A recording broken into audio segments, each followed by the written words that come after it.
हमारे सबके सहयोग से जो आज सफलता की ओर जो बढ़ रहा है, इस कार्यक्रम को सफल करने के लिए जितने भी मेरे नौजवान छत्रपति शिवाजी महाराज के मामले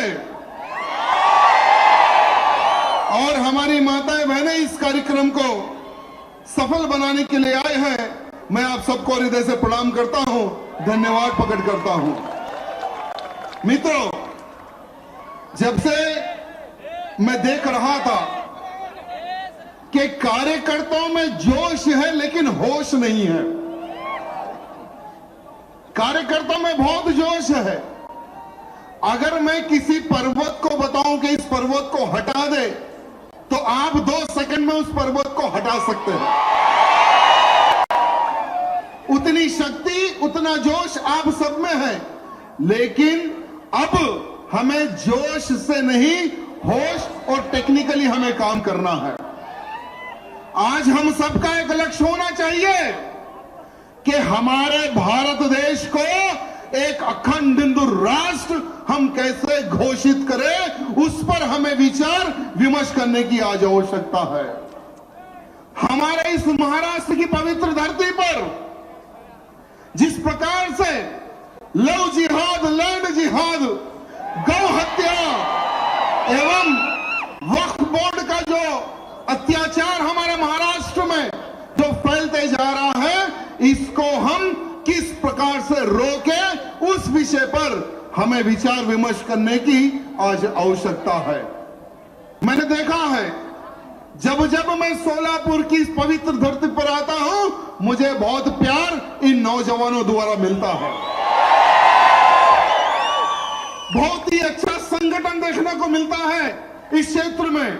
लेकिन जब हमारा कोई कार्यक्रम होता है, जब कोई सभा होती है, जब हम सभा करने के बाद में जब चले जाते हैं, उसके बाद में कार्यकर्ताओं का जो खून है, जो जोश है, वो ठंडा हो जाता है। क्यों? इस विषय पर आप लोगों को विचार विमर्श करने की आवश्यकता है। आज इस आक्रोश मोर्चे का एक ही एक उद्देश्य है, सोए हुए हिंदू को जगाने का। हमारा जो हिंदू है वो कुंभकर्ण बनते जा रहा है।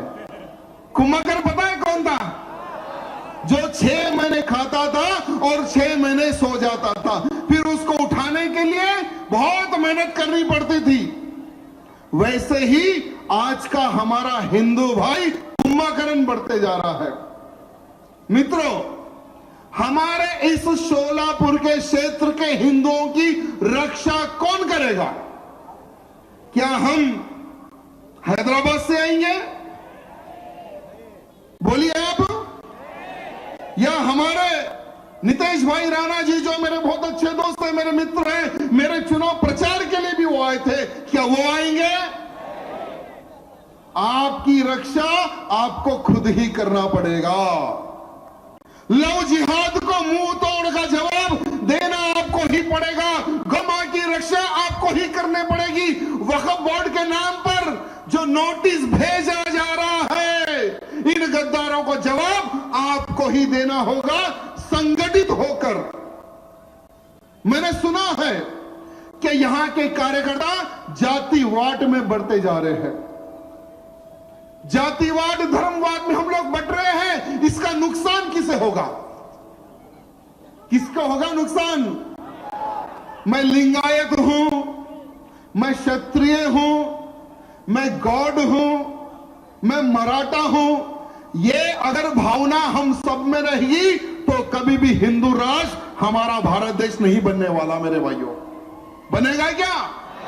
अगर कोई भी व्यक्ति अगर आपको पूछे कि तुम किस जाति को हो, तो तुम उसको कहना कि मेरी जाति हिंदू जाति है। मैं एक हिंदू हूं। सबसे पहले ये आप उस व्यक्ति को जवाब देना। अगर आप प्रारंभ करेंगे तो आने वाले समय में आपको देखकर हर राज्य का हिंदू कहेगा कि सबसे पहले मैं एक हिंदू हूं, उसके बाद में मैं उस जात का हूं, मैं उस समाज का हूं। ये हमें एक अवेयरनेस लाने की आज आवश्यकता है। मेरे भाइयों, आज हमारे इस सोलापुर के ग्राम देवता सिद्धेश्वर महाराज जी उस मठ को, उस मंदिर को वक्फ बोर्ड के लोग बताते हैं कि हमारा लैंड है। क्या इनके बाप का लैंड है क्या? क्या इनके बाप का लैंड है क्या? बताइए। आज अगर हमारा भारत देश अगर इस चीजों पर अगर विचार नहीं करेगा तो आने वाले समय में हमें बहुत बड़ा नुकसान झेलना पड़ेगा। बहुत सारे यहां पर युवा पीढ़ी है, आप सबको पता नहीं है ये वक्फ बोर्ड क्या है। आपको पता है क्या वक्फ बोर्ड क्या है?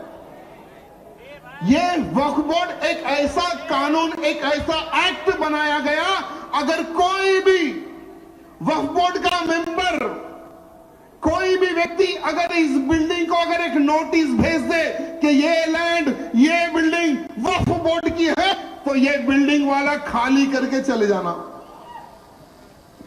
भारत की कोई भी ताकत, कोई भी संविधान, कोई भी कोर्ट इस बिल्डिंग को नहीं बचा सकता। भारत देश के पहले प्रधानमंत्री हमारे चिच्चा नेहरू जी ने 1954 में इन जो पाकिस्तान के पहले प्रधानमंत्री थे लियाकत अली खान, दोनों की दोस्ती बहुत अच्छी थी। 1947 में हमारे भारत देश को आजादी मिली, पता है ना? भारत देश को आजादी कब मिली? 1947 में। 1947 में जब भारत देश को आजादी मिली, जब पहले प्रधानमंत्री हमारे चिच्चा नेहरू जी बने, तो हमारे चिच्चा नेहरू जी ने जो भारत के दो टुकड़े कर जो पाकिस्तान भाग गए मुसलमानों की जमीनों की रक्षा के लिए वक्फ बोर्ड का निर्माण किया गया, एक एक्ट बनाया गया। 1995 में उस एक्ट को इंप्लीमेंट किया गया और उस एक्ट में, उस वक्फ बोर्ड में ऐसी कमेटी बनाई गई जो सारे के सारे मुसलमान ही उस कमेटी में रह सकते हैं। उनका कोर्ट अलग, उनका कानून अलग, सब कुछ अलग। चंद वोट बैंक के खातिर, चंद वोटों के खातिर उन्होंने उस एक्ट को इंप्लीमेंट किया। आपको पता है मेरे मित्रों कि पूरे भारत में सबसे बड़ी जमीन मैं आपको बताना चाहूंगा, 18 लाख एकड़ लैंड पूरे भारत में डिफेंस के पास है। 12 लाख एकड़ लैंड रेलवे के पास है। लेकिन तीसरी अगर सबसे बड़ी अगर किसी के पास जमीन है वो वक्फ बोर्ड के पास है। कितनी है पता है जमीन? 10 लाख एकड़ लैंड, यानी 10 लाख एकड़ लैंड पर इनका कब्जा है। और ये लैंड कहां से आया, इसके ऊपर भी चर्चा करने की आज आवश्यकता है। 13 साल में यानी 2009 में इनके पास सिर्फ 4 लाख एकड़ जमीन थी और 2022 आते आते इनके पास 10 लाख एकड़ से बढ़कर हो गई जमीन। 10 लाख से 10 लाख एकड़ मजाक नहीं है मेरे भाइयों, बहुत बड़ी जमीन होती है 10 लाख एकड़। और इस वक्फ बोर्ड के पास किस किस क्षेत्र में कहां पर कितनी कितनी जगह है वो भी मैं आपको बताना चाहूंगा। देश में वक्फ बोर्ड की खेती की जमीन 1,40,000 एकड़ पूरे देश में।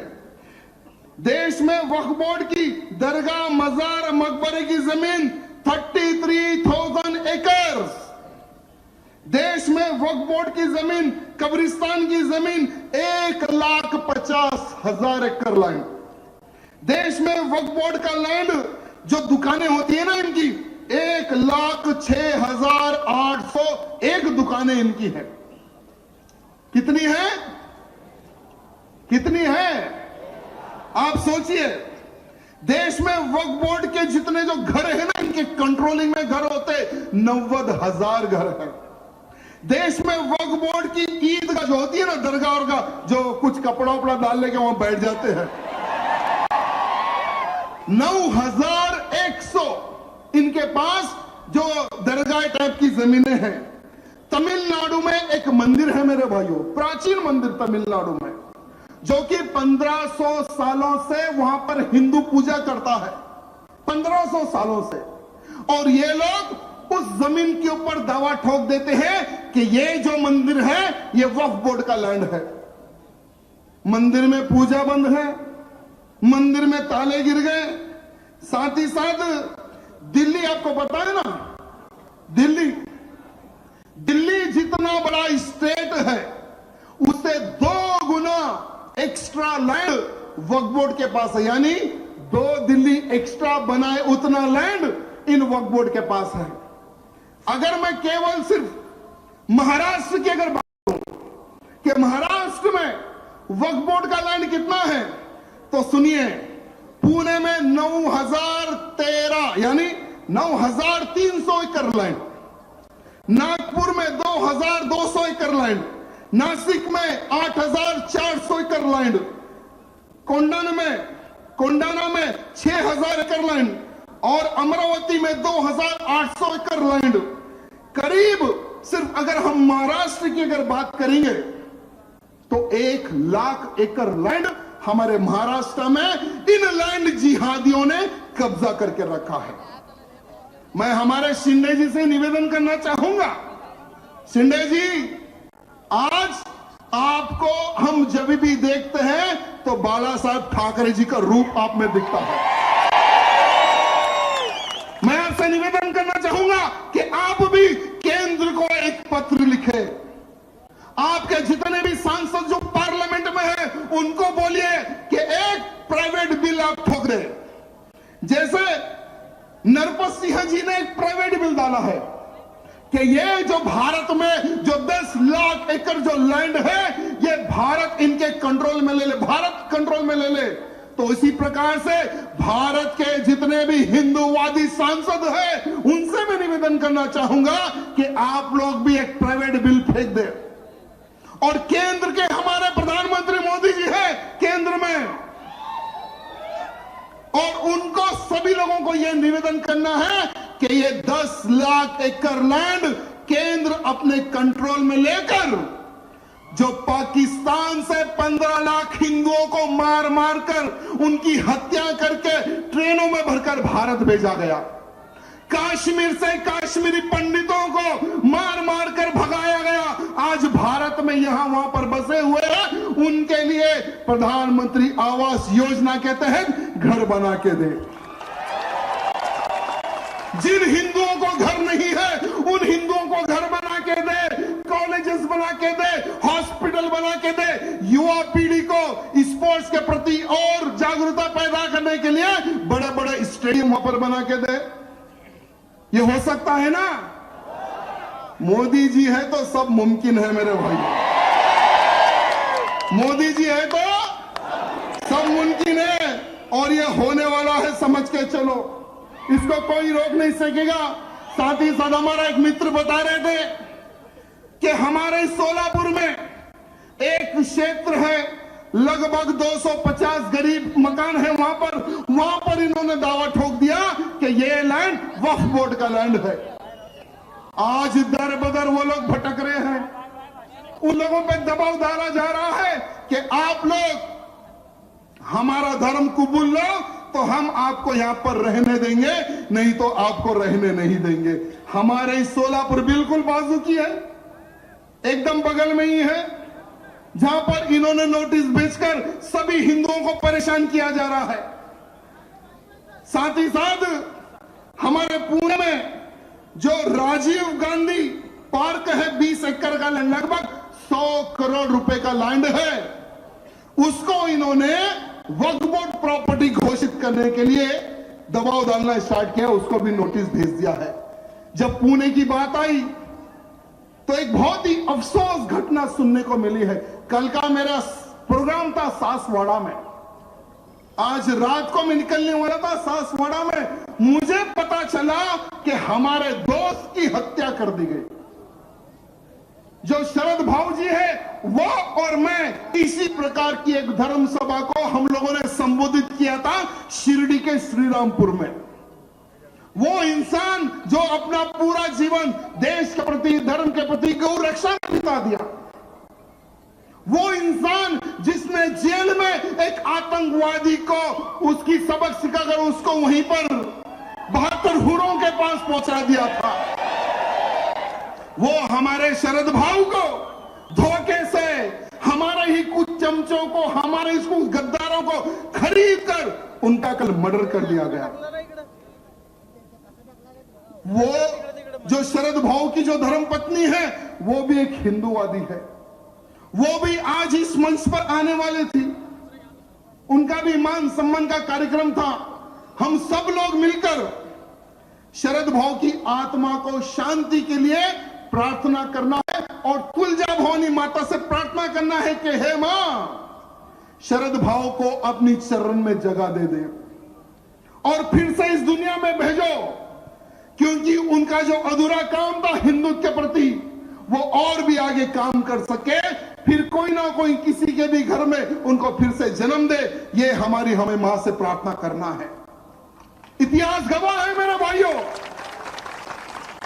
इतिहास गवाह है कि हमारे हिंदुओं को तो हमारे हिंदुओं ने ही लूटा है। अरे दुश्मन तो दिखता है, लेकिन वो दुश्मन को हम कैसे पहचाने जो भगवा पहनकर पीछे चाकू लेकर खड़ा होता है। ऐसे गद्दारों को हमें पहचानना है मेरे भाइयों, और खास करके ऐसे नेताओं को हमें पहचानना है जब जब हिंदुओं को और हिंदू कार्यकर्ताओं पर कठिनाई आती है, जो नेता घर में चुप जाता है उसको सबक आप सब लोग मिलकर सिखाना है मेरे भाइयों। आज लव जिहाद के नाम पर क्या हमारी बहन बेटियों का बलात्कार नहीं हो रहा है क्या? लव जिहाद के नाम पर अपना धर्म बदलकर, झूठा कलवा पहनकर हमारी बहन बेटियों को फंसाकर बच्चा पैदा करने की मशीन बना रहे हैं ये लोग। अगर वो लोग मशीन नहीं बनती है हमारी बहन, तो श्रद्धा के जैसे 35-35 टुकड़े ये लोग कर रहे हैं। सिर्फ महाराष्ट्र नहीं मेरे भाइयों, भारत के हर राज्य में लव जिहाद का षड्यंत्र फैलते जा रहा है। हर राज्य में मेरे मित्रों, मैं आपसे पूछना चाहता हूं, तुम कितने दिन जियोगे? वहां पर छोड़ दो, ध्यान इधर दो। तुम कितने दिन जियोगे मैं पूछना चाहता हूं। जैसे मैं अभी 45 इयर्स का हूं और बहुत से बहुत एक 20 साल जियूंगा या एक 25 साल जियूंगा मैं। हर इंसान को आज नहीं तो कल मरना है। कौन जिएगा 100 साल, 150 साल, 200 साल, लेकिन मित्रों जब तक तुम जिंदा हो देश और धर्म और समाज के लिए कुछ कर गुजर जाओ। ये मैं आप सबसे निवेदन करना चाहता हूं। अरे लो कुत्तों को मुंह तोड़ जवाब दो, ये मैं आप सबसे निवेदन करना चाहता हूं। अरे हम कब तक खामोश बैठेंगे और कब तक होते रहेंगे कि मेरी बहन चले गई उस मुल्ले के साथ, मेरी बहन चले गई उस लांडे के साथ? कब तक पुकारेंगे हम लोग? पुकारने से कुछ काम होने वाला नहीं है। पहले घर घर प्रचार करो। दोस्त कौन है, दुश्मन कौन है, इसकी पहचान करो। पहले हम हमारे घर से शुरू करो। अरे जितने यहां पर नौजवान हैं, अरे घर से अपनी बहन को इस सभा में ला लेना था, या अपनी मां को इस सभा में ला लेना था, या अड़ोस पड़ोस में जो भी हमारी बहन है उसका हाथ पकड़ के इस सभा में लाना था। हम लोग यही गलती करते हैं कि हमारी बहनों को हम बिठाते हैं और हम तो जय श्री राम का नारा लेकर बाहर आते हैं। नहीं मेरे मित्रों, कुछ बातें ऐसी होती है जो हम हमारी बहन और बेटी से हम बात नहीं कर सकते। कर सकते हैं मेरी बहन?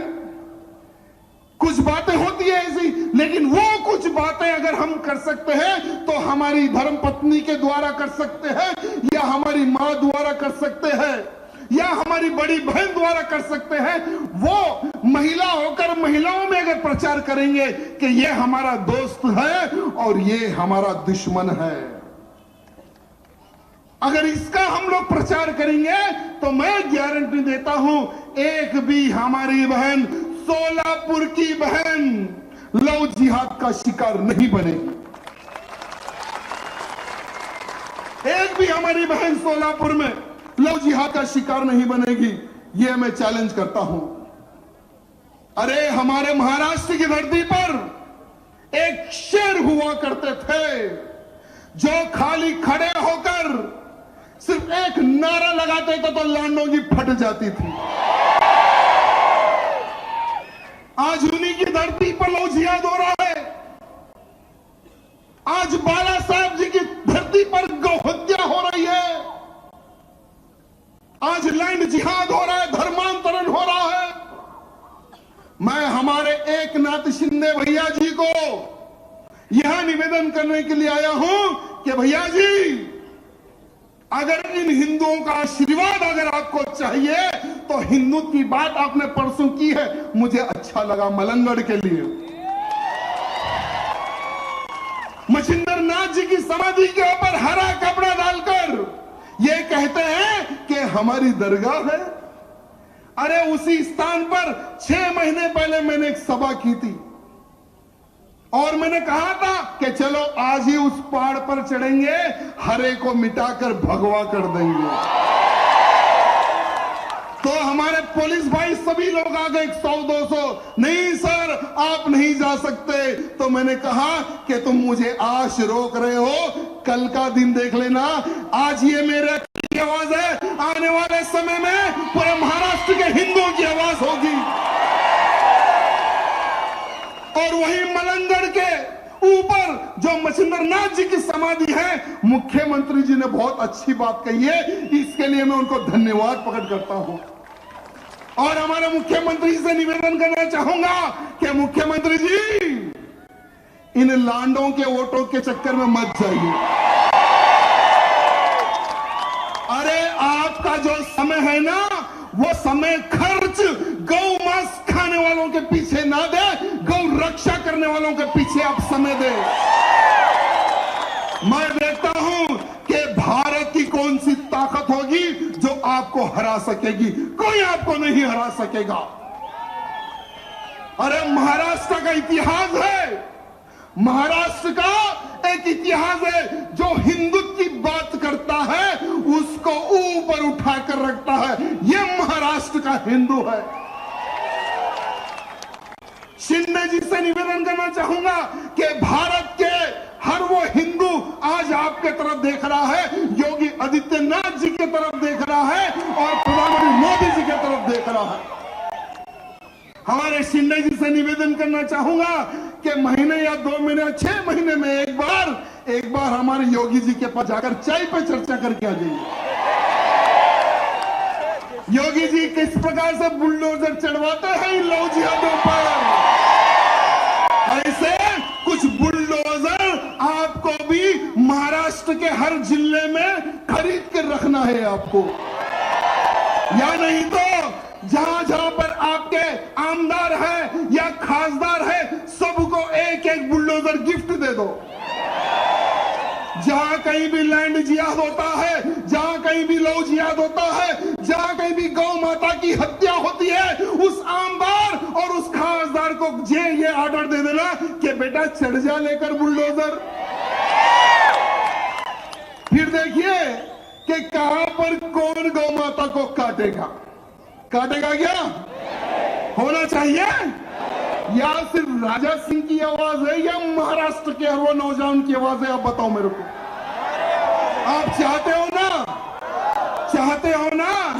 अरे 22 तारीख के दिन, 22 जनवरी के दिन क्या है? उस दिन क्या है? अरे भूतो न भविष्य। हमने नहीं सोचा था कि अयोध्या में राम मंदिर बनते हुए देखेंगे। कई वर्षों से साधु संत, हमारे जैसे कई हिंदूवादी वक्ताएं ये मंचों के माध्यम से कहते थे कि लाठी गोली खाएंगे, मंदिर वहीं बनाएंगे। अरे 500 सालों का संघर्ष, 500 सालों का संघर्ष जो राम भक्तों का रहा, आज आसमान को छूने वाला भव्य राम मंदिर अयोध्या में बन रहा है। और 22 तारीख के दिन उस मंदिर का, राम मंदिर का उद्घाटन धूमधाम से होने वाला है। मेरे मित्रों, आप सबके पास अक्षय भाया नहीं है? यहां पर भी 22 तारीख के दिन बहुत बड़ा कार्यक्रम रखा गया है। आप सब लोग उस कार्यक्रम में आपको जाना है, सम्मिलित होना है मेरे भाइयों। क्योंकि हम लोग कहते थे कि रामलला तो एक झांकी है, अब हमारे राम जी लला तो बैठ गए अयोध्या में, अब और दूसरे टारगेट पे हमें काम करना है मेरे भाइयों। अब मथुरा में भी जो कलंक लगा हुआ है, जो इल्लीगल जो ढांचा बना हुआ है ज्ञानवापी का, वो भी टूटने वाला है मेरे मित्रों। और काशी में कितने लोग गए यहां पर काशी विश्वनाथ मंदिर के दर्शन करने के लिए? आप लोगों ने देखा होगा कि जब हम मंदिर के दर्शन करने जाते हैं तो एक विशाल नंदी भगवान एक मस्जिद के सामने बैठे हुए हैं। आप लोगों ने देखा होगा जहां कहीं भी हमारा पवित्र शिवलिंग होता है, उसके सामने हमारे नंदी भगवान बैठते होते हैं। तो वहां पर भी हमारे ज्योतिर्लिंग को तोड़कर, मंदिर को तोड़कर वहां पर इल्लीगल रूप से एक ढांचा खड़ा किया गया। योगी जी ने एक बहुत अच्छी बात कही थी, मुझे याद है, कि अयोध्या में बाबर का ढांचा गिराने के लिए आए थे राम भक्त, उनके ऊपर मुलायम सिंह ने गोलियां चलाई थी। जिस दिन भी ये ढांचा गिराने के लिए कृष्ण भक्त आएंगे, मैं गोली नहीं, मैं फूल बरसाऊंगा, ये हमारे योगी आदित्यनाथ जी ने कहा है मेरे भाइयों।